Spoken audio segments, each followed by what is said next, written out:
Well, good evening, everyone. Michael Soothing here.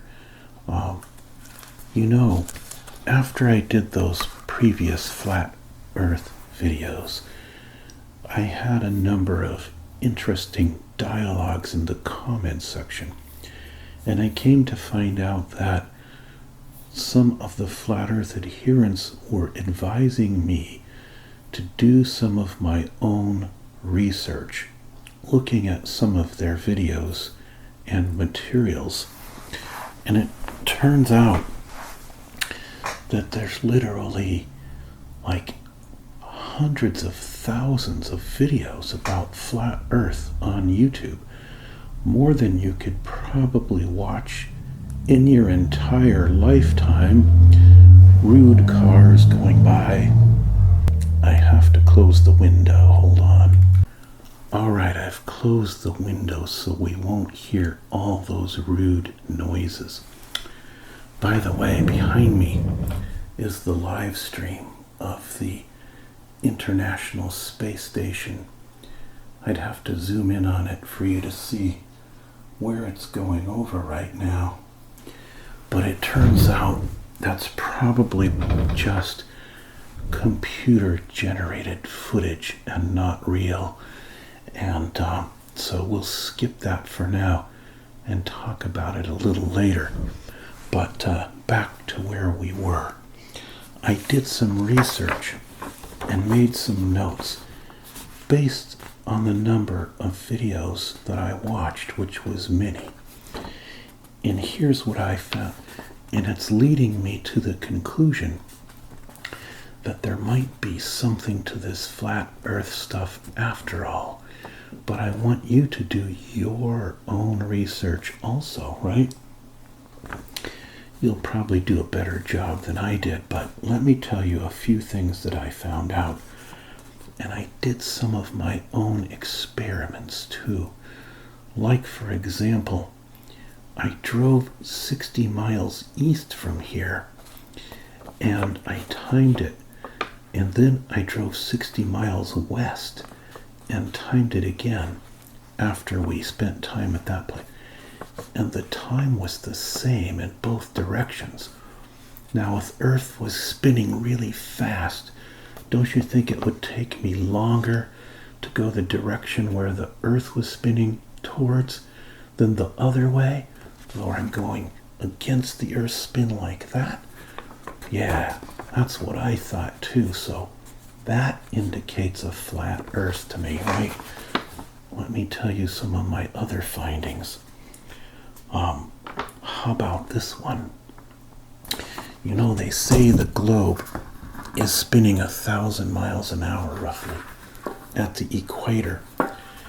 And I'm up at the 45th parallel, which is about halfway to the top, you know, up here, Oregon, right?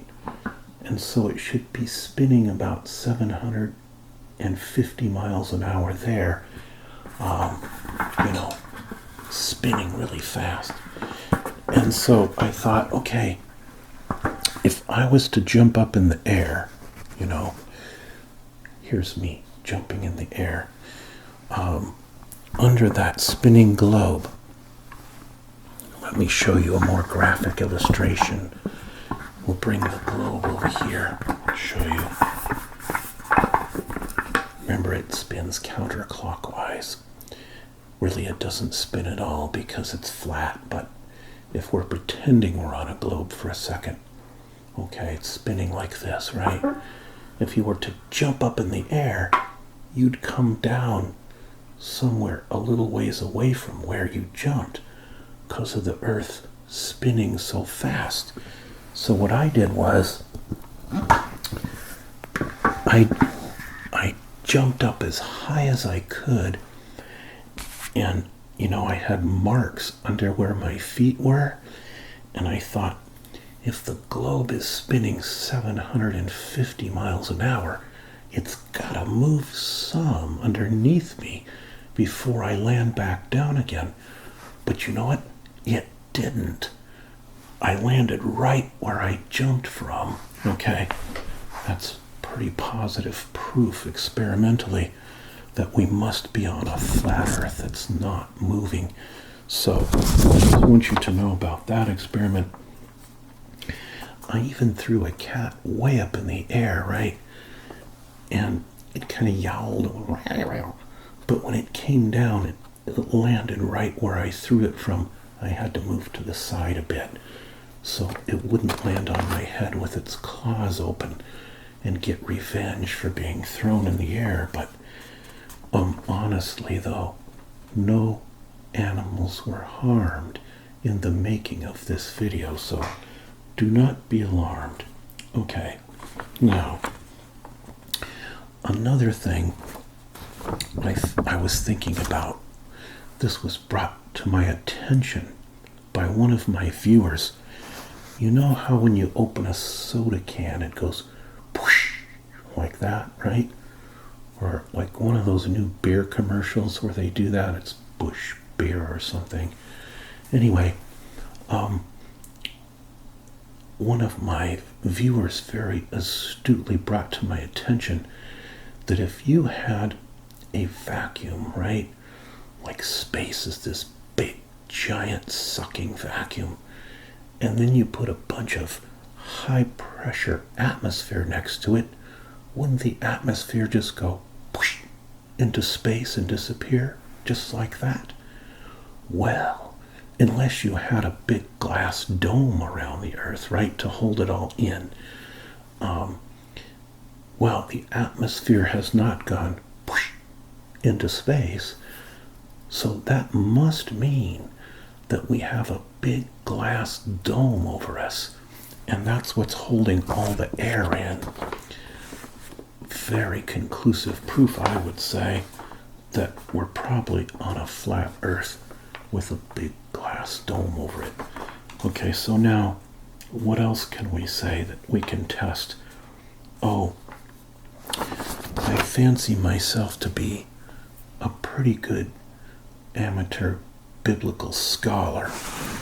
So I haven't done my research yet, but I'm going to in my Bible here, because some flat earth adherents have told me that in the book of Job, for example, it says that God says something to Job like, "Where were you, Job, when I formed the earth into a pancake and put a giant ice wall around, all the way around it, so that nothing would fall off the edge?" It's on that ice wall is at least 100 cubits high, it says in there. Now I haven't dug into my biblical research yet to test this, but I plan to in the future. And that there are other things in there about all the little stars being pasted into the glass dome, little twinkling lights. They're much closer to us than what we have been led to believe in the past. Excuse me, but making videos is very thirsty business. All right, and so what else can we say? Oh, I found things about the ancient Egyptians, that they were onto the fact that we lived on a flat earth. That's why they made pyramids. And they were trying to make one high enough to get all the way to the top of the glass dome. They didn't quite make it. But I'll bet with today's technology, we could do it. And do you notice, speaking of glass domes, this pyramid is clear. Yeah, other than all the stuff in the bottom, you know, all that stuff. And do you notice that the Egyptians made all the surfaces of their pyramid flat? They didn't make a curved pyramid, no. So they made flat surfaces, okay? They knew what was going on in ancient Egypt. All right, so what else did I find out? Satellites. You know, the satellites that we think are up there, like the ones that I worked on for decades in my aerospace firm, they're not really up there circling a globe. They're being held up with balloons and sky hooks. And, my company fooled even me into believing this. Me and a few thousand others were in on, no, I wasn't in on the conspiracy, but I've come to realize they must have been in on it. And they paid us a lot of money just so we wouldn't dig too deep, They wanted us to pretend we're making these things. And all those, think about this for a second. All those people with dish satellite TV and direct TV satellite dishes on their roof. Do you notice how all the little dishes, they're all pointed in a certain direction, right? Like here's the dish. It's pointed off that way, right? But the dish never moves. It's just always pointed at one spot in the sky. Do you notice that? It's mounted on someone's roof. Now, if they were really getting a signal from a satellite, how could they have it always pointed at one spot when we all know that satellites are just whizzing overhead all the time, like planes? How could that little dish, pick up a signal from something flying around from one side of the sky to the other? It just doesn't make sense, does it? So we have to use our senses that God gave us. Like I know, for example, that what I see and hear is always accurate. And so, well, I hear more music on one side of my head than the other, because one ear is not quite as good. So it fools me sometimes into thinking things are coming from over there when really they're coming from over there. So maybe my senses aren't always trustworthy, but most of the time, I know, for example, that whatever I see out there is probably the sum total limit of what exists. I don't think, for example, there's such a thing as Australia, because I've never been there. Besides, the southern hemisphere is a made-up thing by the conspirators. We know it doesn't really exist. Have you ever seen someone that's in the northern and southern hemisphere at the same time? Neither have I. Proof positive. All right. Now then, what else? How about the shiny moon?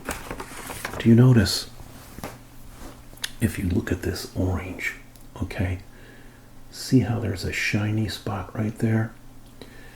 See, they tell us that the sun is many millions of miles away. What is it, 396 million or something? And so the rays of the sun are coming and they're lighting up the moon, and that's reflecting light that we see. But if something was reflecting from so far away,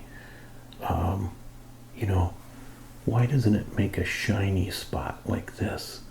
Do you see how we have a shiny spot on the orange? There should be a shiny spot like that right in the middle of the moon, if the moon is round and the sun is shining off of it. And this makes it obvious that the moon must be lit up from inside like a light bulb. It's what's called a luminary. It's kind of like a really exotic nightlight. So all the phases and all that it does, that's just part of the mechanics of it. It's up there to be part of a giant clock. That's its real purpose, and we've been fooled all along, okay? So, what's another thing I found out? Oh, this is a good one. and this is sort of like proof positive that can't be denied. You know, they tell us that the oceans of the earth are all on this globe, right? They should have them painted blue here and not yellow. But anyway, see, there's that shiny spot again. Do you see it? It's like the shiny spot on my head. But anyway, see how big this ocean is supposed to be? Actually, when you look at this globe, you can see proof here that the earth must be flat, because you wouldn't be able to see that ship from way over here, you know, unless the earth was flat. But they're implying you can see it from southern Mexico. Anyway, how do you get the oceans of the earth to be all forming onto a big ball, right? Well, we can easily do a little experiment to show how that must be impossible. And here's how we can do it. I will take my plate here, and let's see if I can do this without making too much of a mess. All right. Now we're going to pour, actually, I'm going to do this with two different textures and types of ball. Here's one with a rough texture. Can you hear it? I'll put it down by the microphone. Can you hear that? And here's one with a smoother texture, so that we can do this properly in true scientific form. Now, look, you can make this orbit. You can make it orbit even on a flat earth. See, this is a flat plate, and you can make that orbit all around like that, which is additional proof that the flat earth model can work. All right, so here we go. Now, what we're trying to do, though, is I want to know, can the oceans of the earth stick to a ball? So let's pour a little water on here and see what happens. Look at that. Did any small miniature oceans form on that green ball? Do you see any forming? I don't either. Now let's do it with our shiny, smooth shape. We'll pour the water on. Oh, no miniature oceans formed on that one either. And even if we look up close, okay, there's a few drops that stuck, okay? Those would be like lakes or something maybe, but certainly not oceans. And this one either, oh, a little bit of water did stay on this one. You can see it. But it's too shallow, you know. That would be an ocean only a few inches deep, right? And how would it stay on there if this thing was spinning really fast, too? That's another problem for the globe Earth that I think shows clearly we can't possibly live on a ball Earth. We live in the glass dome like this, right? Otherwise, those oceans are all just going to go spilling. No, wait. I got confused. There's an ice wall around this. How come it doesn't show here? This is a bad photo. I hope one of the flat earth sites will take a really good photo of the Earth with the ice wall around it. I hear they're working on that, and I hope they'll put some time, money, effort, and expeditionary forces into going out and showing us the ice wall, and maybe sending a big balloon up to the top of the glass dome to show us the flat Earth from way up above. That would be some pretty good proof, but I'm still showing you some here, right? So, what else? Oh, I know. The sun. They say it's so many millions of miles away, but here's the problem, right? I drew a little diagram for you. If the sun was so far away, right? Here's the sun. Here's the sun on this end. I'll hold it up close, right? And the rays of the sun go over parallel and they strike the earth way over there, okay? They're all going to be hitting the earth straight like this, parallel, if the sun's far away. But if the sun were a lot closer than that, then the rays would not be striking parallel. If the sun was close over your head, the rays would be spread out in all directions, what they call corpuscular rays. And I've seen flat earth videos and sites that show these corpuscular rays coming through the clouds. You've seen them yourself. They spread out and strike the ground at all different angles. That means the sun must be close to those clouds, not millions of miles away. I have a couple of photographs to illustrate this to you very graphically that show that the sun must be close due to corpuscular ray evidence. Okay, here's the first one. These rays should all come straight to the ground in the same direction, but instead they spread out. Do you see there? Now this is a forest shot, of course. See how the rays are going in all directions from one central source? This proves very clearly that the sun is about the size of a large beach ball, and it's right behind these trees. It's floating just above these trees. Otherwise, how do you get rays like that? So I think sometimes the sun can be very, very close. Maybe it goes up and down depending on the terrain. I've got another nice picture here. Great photo illustration that shows corpuscular rays. See there? Once again, I'm showing you not one piece of proof, but two pieces. That in this case, the sun is right up here, just above these trees, kind of hiding right behind the top of those trees and sending rays in all directions instead of all straight. Probably about the size of a big beach ball, and maybe hovering just a few feet in elevation above those trees. Okay, so the sun can be very close. No wonder I get sunburned so easily when it can be so. Stop turning, globe. The globe is turning all by itself. Another problem that we have, if the globe was really spinning 1,000 miles an hour, like they say, everything would fly off, right? But besides that, look at this here. Let's say you're in New York, right? You're in New York over here.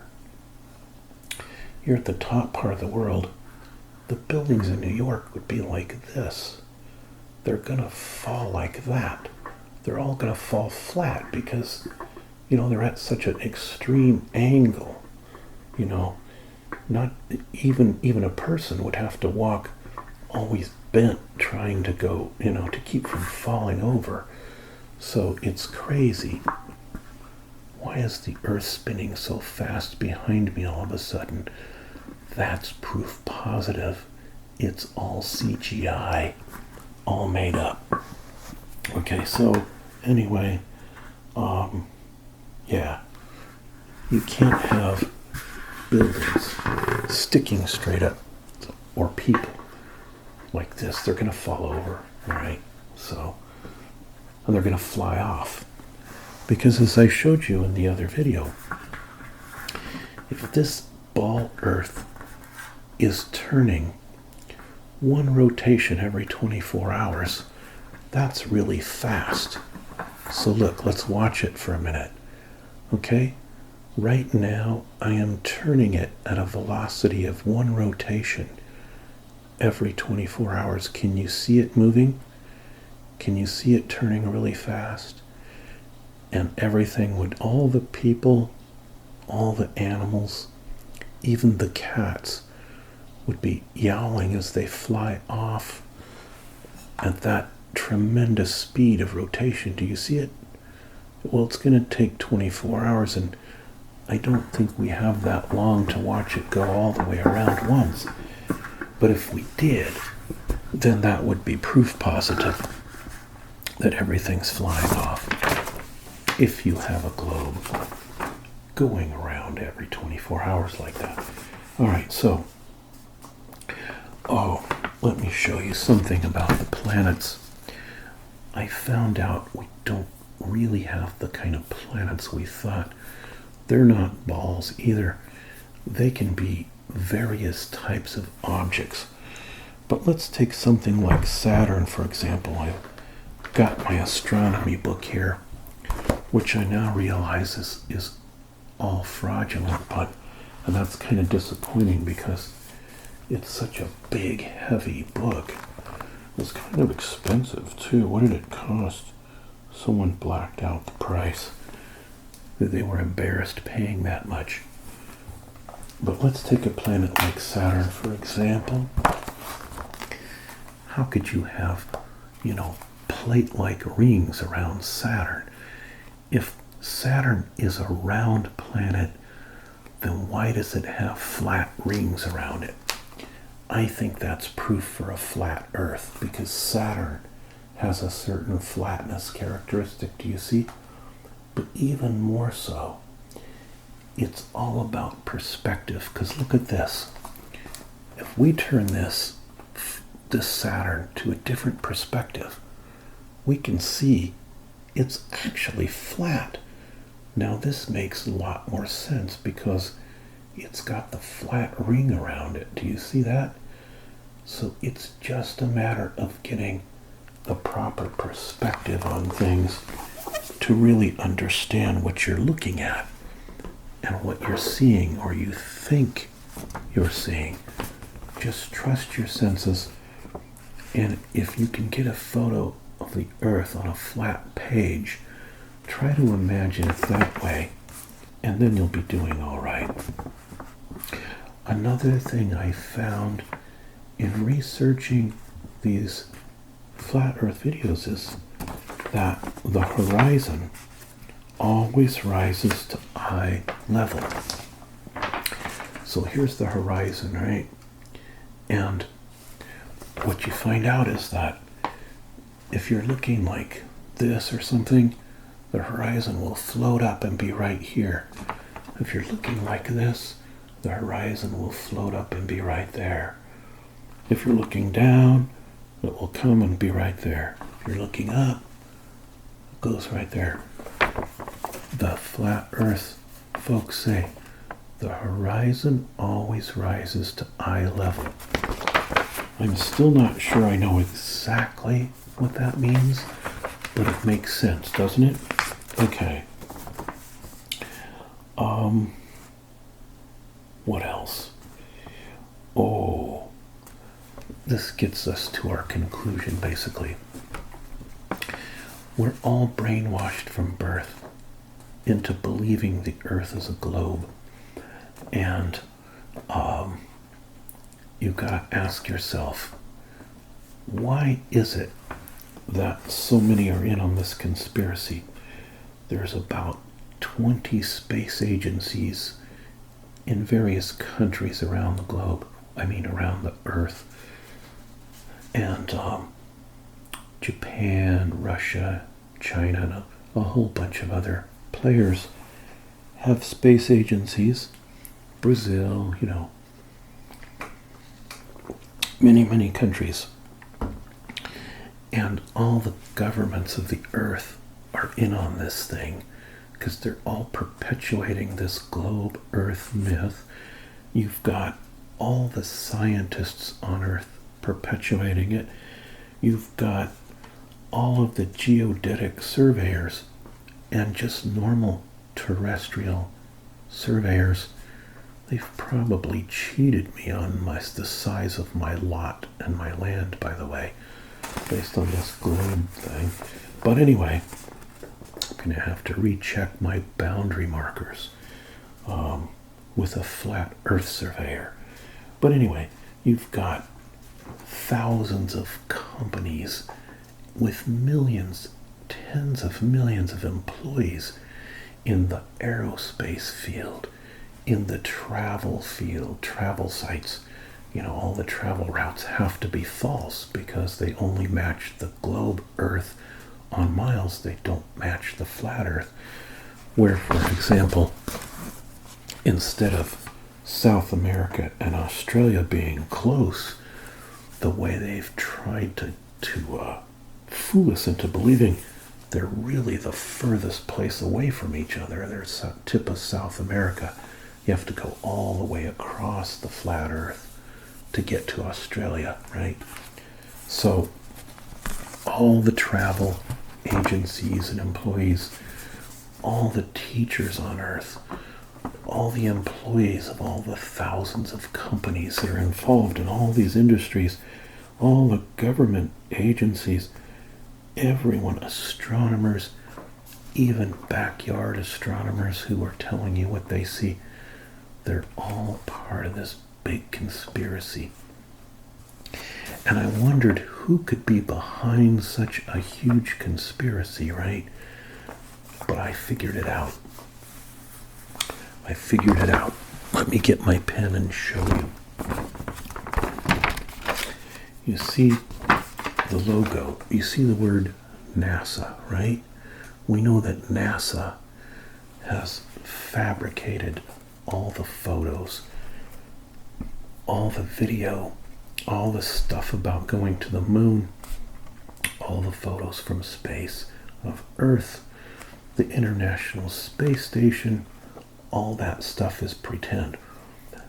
So could NASA be behind all of this? And so what I found out was, if you take the word NASA there, right, and you move the NA to the other side and add a T in the middle, let me show you what happens. I'll add my T in the middle. I'll move the AN to the other side. And now instead of the word NASA, we have the word Satan. Oh, I'm pretty sure he's the guy that's behind all this stuff. All of this globe Earth conspiracy. He has deluded everyone on Earth into believing it. But now I have enlightened you. Enlightened myself. And now enlightened you. Alright, so I hope that this video did not disturb you too much out of your preconceived, brainwashed, educated notions of a globe Earth. And I hope that you, along with me, can now believe the Earth was flat all along, okay? With a giant ice wall around it, which I want to go see someday. I'm going to watch Game of Thrones and see if I can figure out where it is, and then maybe see if the next Flat Earth convention will put together an expedition. If there aren't too many penguins there around that earth wall protecting it, ice wall protecting it. Have you ever seen the emperor penguins? All that poop they leave everywhere? That might be for a deterrent to keep us away from the ice wall. But anyway, Antarctica, right? All right, take care, everybody. Until next time, don't ASMR and drive. All right, bye-bye. Yeah, and I forgot about the little planes that would have to go down all the time if they were on a curved earth. They'd always be pointing down, you know, and that would be such a drag. You'd be hunched forward in your seat the whole time, because to follow the curvature, they're always going to be... Have you ever seen a plane pointing down as it flies the whole time? and felt all hunched over in your seat, with your seatbelt holding you in. Proof again, the earth must be flat.